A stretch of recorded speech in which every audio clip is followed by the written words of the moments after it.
Hey everybody, this is Brian. Welcome back to Dinner and a Show on the Road. And man, I just got out of a showing for Coco. I've been wanting to watch this movie for a while, and I've heard nothing but good things about it, so I decided to go find out for myself whether or not the reviews were as stellar as they say, and yes it is.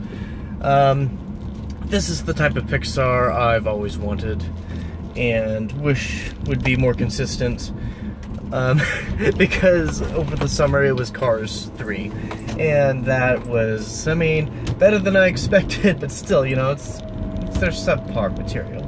You need to stick with these type of stories, and Coco is amazing. And I don't know all of the cast members. I wish I did, but the main kid is Miguel, and he has a little stray dog that kind of follows him everywhere. I think his name is Dante. It's Mexico.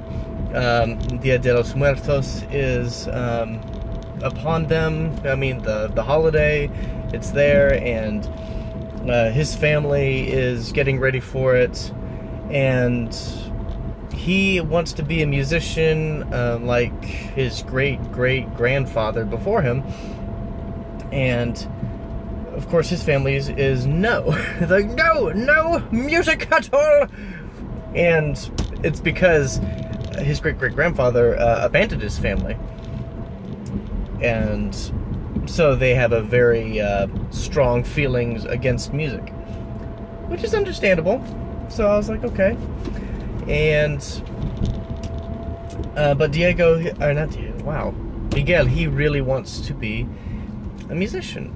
So he kind of runs away, finds he thinks that Diesta de la Cruz is the most famous musician pretty much in the world, or in Mexico. He has a little shrine or tomb over for him, and he finds out, or he thinks that, yeah, Diesta de la Cruz is his great-great-grandfather, so he goes to his tomb and wants to use his guitar for a talent show that's coming up to kind of get out there, get his name out there.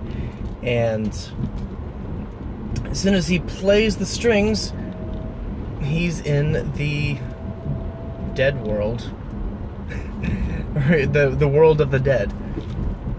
And so he's trying to get back home by sunrise, or else he'll be permanently in there. And he actually meets his dead relatives over there, and that is always hilarious. So anyway, so that's pretty much the story. They're trying to get him back in time, and and there's a lot of complications in that, and the story is just really good. And you know, it was a little sad in the end. And man, like Pixar, this is what I wish that they could do this more consistently. They did this like back in their heyday, and I say their heyday from like 1995 from Toy Story. And I would say the last like great film of theirs was Toy Story 3. Before, you know, they had inconsistent good movies, because like Inside Out was great, amazing, but Brave was okay. Monsters Inc. was alright. The Good Dinosaur was, I haven't even watched it, you know, I'm not even sure if I want to watch it. But you have that inconsistency, and Cars 3 is another example. But then you have some great, you know, hits. I mean, I thought Monsters University was good. Definitely wasn't their best. But then you have Inside Out, which was like a masterpiece, one of my favorite Pixar films. And Coco is probably going to be up there again. There's just so many to choose from.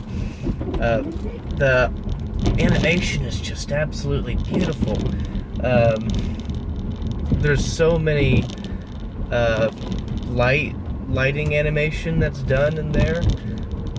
Not just candlelight, but like, you know, pedals lighting up for Dia de los Muertos. And then you have the just like how the cities are lit up, The way the skeletons interact is great. You know, they do a lot of creativity with that. You have these spirit animals. Now those are probably my favorites. The great-great-grandmother, who is one of the main dead characters that you follow, of Miguel, she has a spirit animal that is like a pretty awesome griffin-looking creature, and yeah, that cat is pretty boss, I'll say. I love the way it's drawn. Music is actually pretty good. Remember Me is a nice touching song. I wouldn't say these would be songs that I would like just kind of hum, you know, off of work, or just kind of hum afterwards. I think Remember Me was the flagship song that they were wanting to get across, and they did. You know, it was a passable song. A better than average film, not like, you know, Frozen, brain itch kind of song, but, you know, a song that you will, you know, it'll be in your head a little bit. In the story, I mean, towards the beginning, it is the typical, you know, kid wants to be a musician, or kid wants to do something, family rejects it, and he rejects them and goes to, you know, pursue his dream. He gets in trouble and all that stuff, but there are some nice twists in the story that make it fresh. There are reasons why the family does not like music. It's not that they just hate music. There are some hurts that have been done because of music, and so they don't want anything to do with it. But it does come back around, and they do, you know, share not just the importance of, you know, dreams and stuff. I think that was fine, but I think the bigger emphasis was on family and just how important family is. And I want to say that if the movie was trying to say that there's something wrong with your dream if it's driving you apart from your family,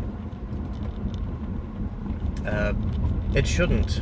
It should bring you closer together. I mean, now you can, you know, look at La La Land and say, you know, both characters, you know, Sebastian, which was Ryan Gosling's character, and I forget Emma Stone's character, but anyway, they ended up splitting because they, you know, couldn't compromise. They both wanted to pursue their dreams, and they didn't want to, you know, both of them were getting in the way.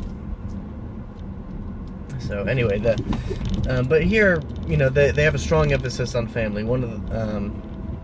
But if I go too far, I will spoil that. And so, yeah, didn't want to do that at all, because it is a pretty awesome reveal. Now the ending is pretty sad, but it's very touching, and it just kind of brings a nice closure to it. Man, I just don't know how much I can say without spoiling. I don't want to. I want you guys to experience it. Pixar does an amazing job, and Lee Unkrich was the director for this. He directed Toy Story 3, one of my favorite movies of all time. So, yeah, he was able to just hit this home, and yeah, if you aren't familiar with Dia de los Muertos, I'm not sure how accurate Pixar was. They had some cultural advisors on the movie to, you know, make sure that they were being sensitive to the material and, you know, weren't offending anybody. I think they did a pretty good job at, you know, portraying them. But hey, I know nothing about Dia de los Muertos except it celebrates, you know, the dead, the ancestors. So I'm guessing that they did a good job. For those of Hispanic descent, I mean, I guess you guys would know better than me.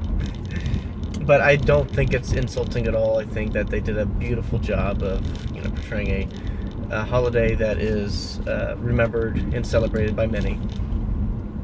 And I think this was one of Pixar's first, you know, I guess non-white leading character movies.